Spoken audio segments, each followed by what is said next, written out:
อันไหนก่อนอันนี้ก่อนละกันมันมีตรงนี้ตรงมุมเนี่ย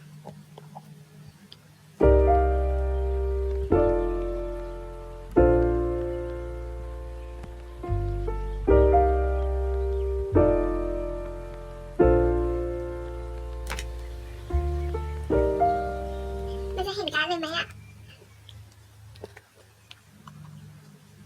โอเคยังไม่เห็นโอ้ย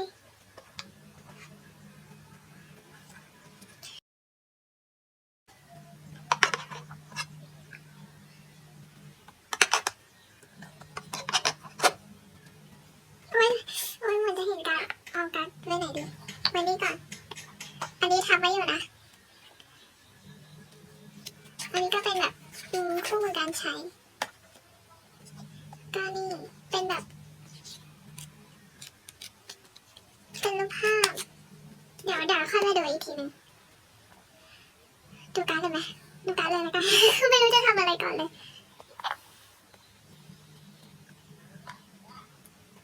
วิภาษาจีนอ่ะอ๋อเสือจีนเอาไว้ตรงไหนดีตรงนี้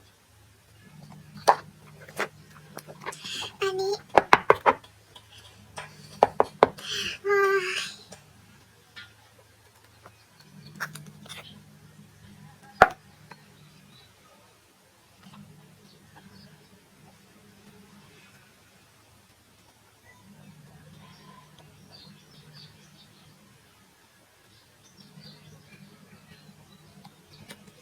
โอ้ยยูตา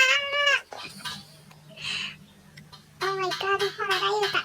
เสือจีน